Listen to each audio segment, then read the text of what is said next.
이 영업 비밀인데 특별히 그 구독자님들한테만 알려드리도록 하겠습니다. 사실 여행하면서 쓰는 돈보다 벌어서 오는 돈이 더 많아요. 여행을 갈수록 돈을 벌고 있습니다. 잘 모르는 분들이 그거를 클릭하도록 유도를 하는 경우가 있는데, 그럴 경우에는 수익금 다 한수당하고 계정이 정지되는 경우가 있거든요. 직장이니까 자주 여행을 못 가다 보니까 한 번 갈 때 많으면 100개 이상까지 콘텐츠를 뽑아오고 있습니다. 방문자 수 100명이어도 생활비 절약하는데 도움이 많이 되니까 우선 이번에 여름 휴가 갈 때 안녕하세요. 월급보다 여행으로 버는 돈이 더 많은 여행 블로거 정발발입니다. 블로그 시작하신 지는 어느 정도 되신 거예요? 한 2년 전에 블로그로 수익화가 된다는 걸 알게 돼서 정발발 블로그를 개설하고 지금 정발발로는 2년째 운영 중입니다. 블로그를 해야겠다고 생각하신 좀 특별한 계기 같은 게 좀 있나요? 아무래도 저희 월급은 잘 안 오르는데 이제 물가가 많이 오르다 보니 월급 외 부수입을 만들어야겠다 생각을 해서 하게 됐습니다. 월급의 부수입이라고 하시면은 실례가 안 된다면은 어느 정도 좀 나오는지 좀 알 수 있을까요? 지금은 최소 월급 정도로 나오고 있고 월급의 2배 이상 버는. 월급의 2배 이상 수익을 내려면 어느 정도의 좀 레벨이 돼야지 그 정도가 나오는지 궁금해요. 네이버에서는 인플루언서라는 공식 제도가 있는데, 그 인플루언서가 선정이 되면 원고료건이나 그런 체험단 제공 내역이 일반 블로거들보다 최소 2배, 3배 이상 좋기 때문에 인플루언서가 선정되는 게 조금 더 유리합니다. 저도 이제 정발발 블로그를 개설하고 약 1년 만에 네이버 여행 인플루언서가 선정돼서 지금 세계 여행 상위 0.1% 여행 블로거가 되었습니다. 그 상위 0.1% 여행 인플루언서라고 말씀을 해주셨어요. 근데 그 상위 0.1%라는 수치가 어디에서 약간 측정이 된 거고 공식적으로 나온 건지, 그리고 여행 인플루언서로 선정되기 위한 특별한 기준 같은 것도 좀 궁금해요. 이제 그런 지수 사이트들이 있어요. 그래서 제가 애용하는 사이트가 판다랭크나 데이터레투 이런 곳에서 이제 자기 순위를 확인할 수 있고요. 방문자 수에 영향을 좀 많이 받고, 또 블로그 지수랑 방문자 수, 또 조회수 이런 걸로 매기는 걸로 알아요. 정발발님이 이제 생각하시기에는 어떤 분들이 여행 블로그를 좀 운영하는 게 좋고 어떤 분들이 여행 인플루언서까지 올라갈 수 있다라고 하는 특별한 뭐 기준이나 그런 것들이 좀 있나요? 일단 여행 블로그를 하려면 우선 여행을 좋아하는 분들이 아무래도 좋을 것 같아요. 밖에 다니는 걸 좋아하고 그걸 기록하는 분들이 많이 하시면 좋을 것 같고, 특히 이제 사진을 찍고 그냥 본인 추억용으로 보관하는 분들이 많은데, 그걸 일단 기록을 하면 또 블로그로 성장할 수 있으니까 많이 도전하셨으면 좋겠습니다. 그러면 단순히 여행을 좋아하기만 하면 그냥 누구나 다 도전할 수 있는 건가요? 누구나 도전은 할 수 있는데 뾰족한 컨셉이 있어야 돼요. 그냥 내가 국내 여행도 하고 뭐 휴가 때 해외도 가끔씩 나가고 이렇게 하는 컨셉보다는 수도권만 집중적으로 글을 쓴다든지, 아니면 수도권 안에서도 맛집이나 카페나 관광 이런 글을 다양한 주제를 쓰는 것보다는 수도권 박물관만 포스팅한다든지 이런 컨셉이 있어야 됩니다. 인스타그램도 있고 유튜브도 있고 약간 많은 플랫폼들이 있잖아요. 근데 왜 블로그를 선택을 하신 거예요?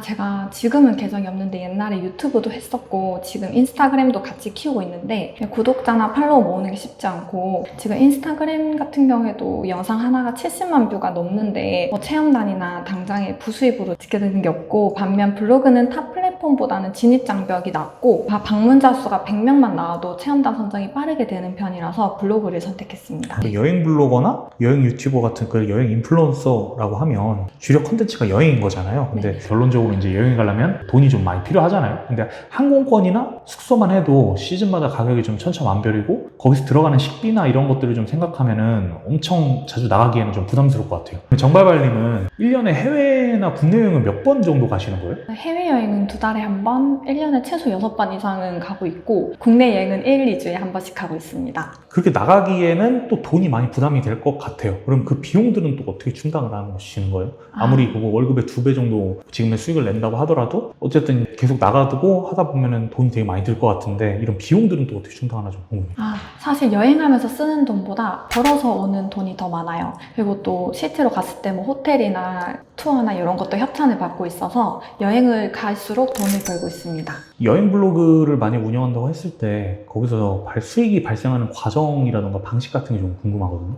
되게 다양한 수익화가 있는데, 첫 번째로 제일 많이 아는 게 애드포스트, 네이버 광고 수익이랑, 또 이제 내가 직접 여행한 상품을 링크를 걸어서 판매를 하는 CPA 수익, 그리고 메일이나 네이버 톡톡으로 업체나 대행사에서 직접적으로 공고를 협업권 요청이 들어오기도 하고, 체험단 사이트에서 직접 체험단을 신청하거나 아니면 여행 블로거들끼리 다 같이 여행하는 팸투어로 돈을 벌 수 있는 방법도 있습니다. 블로그를 하면 협찬을 많이 하실 텐데 협찬을 하는 사이트들이 있어요. 뭐 레뷰나 미불이나 디너의 여왕 같은 체험단 사이트들이 있는데 거기서 제가 직접 신청을 할 수도 있고 아니면 사실 좋은 거는 저한테 다이렉트로 요청이 많이 들어와요. 다이렉트로 서로 원고료나 협찬 내역을 조율하면서 그렇게 받고 있고 또 팸투어 같은 경우에도 뭐 다이렉트로 저한테 연락 오는 경우도 있고 아니면 여행 블로거들이 모여있는 네이버 카페나 단체톡에서 모집을 하면 또 그걸 보고 지원을 할 수 있어요. 그리고 요즘에는 여행사 카페 자체에서도 팸투어를 모집하고 있고 스레드나 인스타그램 같은 SNS에서도 활발하게 팸투어 모집을 하고 있어서 그걸 검색하면서 지원해보시면 좋을 것 같아요. 팸투어라는 게 좀 저한테는 좀 생소하거든요. 그게 네. 어떤 건지 좀 알려줄 수 있나요? 여행을 하는 블로거들이 다 같이 모여서 같은 곳을 투어하고 맛집도 가고 마사지를 받으면서 그걸 취재를 하고 나중에 돌아와서 다 같이 블로그를 작성을 하는 거거든요. 보통은 뭐 그게 팸투어마다 다른데 항공권을 다 지원하고 항공권이랑 뭐 숙소, 맛집, 마사지까지 다 지원을 해주고 또 원고료까지 주는 팸투어도 있고 아니면 뭐 항공권은 지원이 안 되는데 대신에 뭐 투어나 숙소, 맛집 이런 걸 지원해줘서 이제 글을 쓰러 취재를 하러 가는 거기도 하지만 개인적인 자유여행도 할 수 있는 형태가 많습니다. 그러면 어쨌든 지원이 오는 거니까 그 협찬한 업체에 대해서 약간 조금 더 그분들을 좀 홍보할 수 있는 그런 내용들이나 그런 체험들이 많이 들어가야 되는 건가요? 아, 네, 맞아요. 예를 들자면 어떤 게 좀 있어요? 보통 팸투어로 하면 그 업체가 이제 중간 대행을 하면서 그 사장님들이 원하는 가이드라인을 저희한테 전달해주면 저희가 그걸 취재를 하고 그 가이드라인에 맞게 글을 쓰고 있고 요즘은 사실 저는 유사 팸투어라고 해서 제가 자체적으로 그냥 마음 맞는 블로거들끼리 여행을 가면서 업체 사장님들하고 컨택을 해서 제가 직접 원고료권을 가지고 와서 여행을 하기도 하거든요. 그런 식으로도 할 수 있어요. 보통 그런 것들은 뭐 단가가 다 천차만별인 건가요?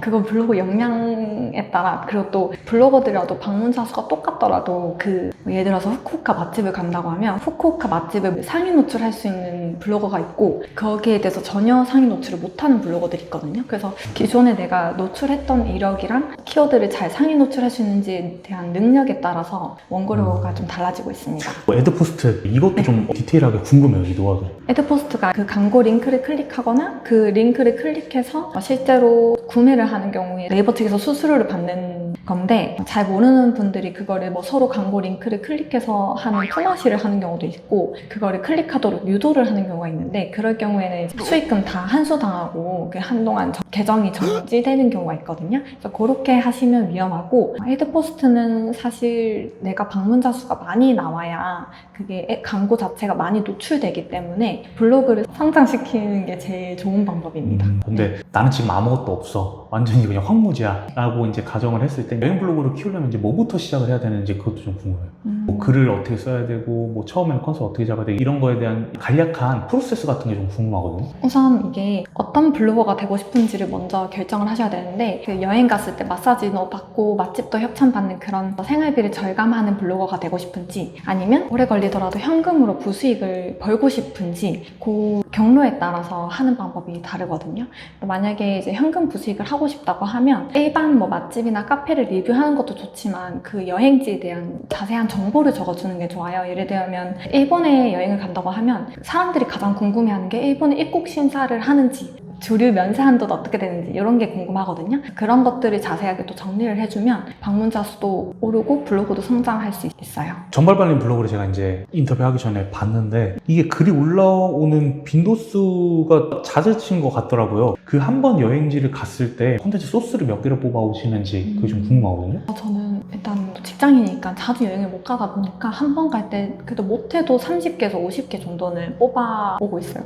그래서 많으면 100개 이상까지 콘텐츠를 뽑아오고 있습니다. 그리고 어떻게 가능해? 아무리 뭐 팸투어나 이런 게 다 있다고는 하더라도 한 번에 100개 뽑는다는 게 이게 어려울 것 같은데 그래도 해봤자 뭐 3박 4일, 4박 5일 이런 식으로 가실 거잖아요. 네네. 그래서 노하우는 여행을 준비하는 단계부터 여행을 마무리해서 집으로 돌아오는 루트까지를 다 포스팅거리를 미리 정리를 해놓는 게 좋아요. 그래서 여행을 계획을 한다고 하면 내가 어떤 코스로 여행을 할 건지 여행 일정 짜는 것도 하나의 컨텐츠가 될 수 있고 또 여행 준비물 싸는 거, 입국 신고서 작성하는 거, 숙소 내가 찾아봤던 거 정리한 거 이것부터 데이터가 다 포스팅이 될 수 있고, 또 여행지 가서도 관광지를 가서도 최대한 사진을 많이 찍어 오고, 돌아왔을 때도 뭐 날씨 정보나 또 이제 관광지 코스나 경비 뭐 이런 것도 다 정리할 수 있고, 나중에 뭐 어떤 여행지가 좋은지 비교하는 글도 올릴 수 있으니까 그거 많이 뽑아올 수 있습니다. 어쨌든 아무리 코스를 잘 짜고 네. 뭐 여러 개 이제 컨셉도 다 미리 짜고 이렇게 간다고 하더라도 결론 글을 썼을 때 블로그는 그 체류 시간도 중요하고 사람들이 이게 계속 읽어야지 또 이제 순위도 막 올라오고 이러잖아요. 네. 사람들을 되게 끌어당기는 그 글맛이 있어야 된다? 후킹들은 좀 어떻게 하시는 거예요?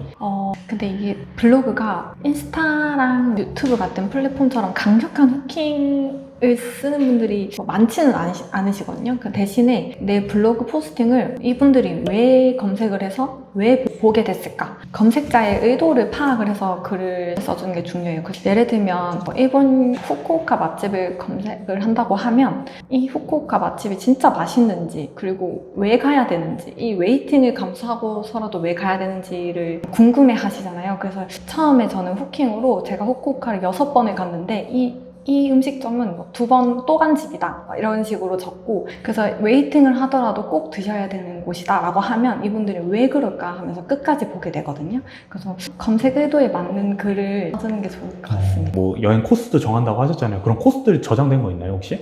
네, 지금 하도 많이 가다 보니까 네. 다 즐겨찾기를 저장해놨어요, 구글지도. 요거 선물로 좀 주실 수 있나요? 네. 당연하죠. 이런 거 도움이 많이 될 것 같아요.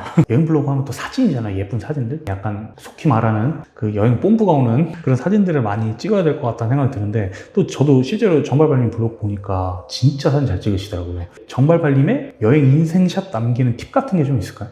우선 저는 사실 실력이 그렇게 뛰어나진 않지만 여행할 때는 찍으려는 피사체를 최대한 정면에서 찍으려고 하고 있고, 보통 이제 측면에서 찍거나 지나가다가 급하게 찍으면 나중에 포스팅 하려고 보면 사진이 흔들리거나 뭐 제대로 정보가 안 담기는 경우가 많아서, 또 사람들이 지나가는 걸 기다리더라도 정면에서 찍으려고 노력을 하고 있고요. 그래서 찍고 나서는 또 라이트룸 어플로 보정을 하고 포스팅을 올리고 있습니다. 그 어도비 라이트룸 말씀하시는 네네. 거죠? 그 다루기 쉽나요? 저도 사실 그런 능력이 잘 없는데 생각보다 금방 배울 수 있어요. 카메라 같은 거는 그냥 핸드폰으로 찍으시는 건가요? 네네. 일단 여행 같은 경우에는 사진을 좀 구체적으로 많이 찍긴 해야 하거든요. 그래서 약간 식당을 리뷰한다고 해도 해외 식당도 그냥 저희 인스타 찍듯이 메뉴 몇 개만, 그러니까 음식 몇 개만 찍으면 안 되고, 그냥 외관부터 내부 메뉴판 음식까지 이렇게 정말 자세하게 뜯어서 사진 촬영한다고 생각을 해야 되고, 사진 찍을 때도 이렇게 수평 안 맞거나 흐릿하거나 빛 번짐 있거나 이러면은 또 이렇게 보는 사람들이 보다가 그냥 나갈 수도 있거든요. 네, 사진도 최대한 이쁘게 찍고, 갔다 와서 저는 후보정을 뭐 많이 잘하는 편은 아닌데 후보정까지 해서 포스팅을 올리는 편이에요. 오늘 제공해 주실 수 있는 선물 같은 게 좀 있나요? 아까 말씀드렸던 후쿠오카 구글 지도 맵이랑 또 보통 블로그 시작하고 나면 체험단 신청을 많이 하실 텐데, 보통은 내가 선정됐지 않지 확신이 없어서 이것저것 지원을 많이 하시거든요. 그러면 뭐가 선정되었고 일정이 언제인지 헷갈리는 경우가 많아서 그런 체험단 일정을 정리할 수 있는 엑셀 파일을 준비했습니다. 근데 오늘 그 여행 블로그 키우는 방법에 대해서 간략하게 말씀해 주셨잖아요. 오늘은 아무래도 영상이 시간 제한이 있다 보니까 다 못 풀었는데, 혹시 이거를 저희 구독자분들을 위한 유튜브 라이브, 무료 라이브로 좀 한번 풀어줄 수 있나요? 이 영업 비밀인데 특별히 이제 판다링크 구독자님들한테만 라이브 방송으로 알려드리도록 하겠습니다. 네, 감사합니다. 그러면은 라이브 신청 방법은 더보기하고 고정 댓글 확인해 주세요. 그리고 오늘 이 영상 보고 나도 이번에 여름 휴가 가는데 가는 김에 여행 블로그나 한번 해볼까? 하고 그런 생각이 드신 시청자분들께 상위 0.1% 여행 블로거로서 좋은 한마디 부탁드립니다. 블로그는 고민 말고 시작하시는 게 좋아요. 방문자 수 100명이어도 체험단이 성장이 되고 생활비 절약하는 데 도움이 많이 되니까 우선 이번에 여름 휴가 갈 때 사진이랑 영상 많이 담아 오시고, 그걸 돌아와서 여행 포스팅을 하면서 꾸준히 올리면서 현금 수익화도 하셨으면 좋겠습니다. 네, 알짜배기 정보랑 선물까지 너무 주셔서 너무 감사합니다.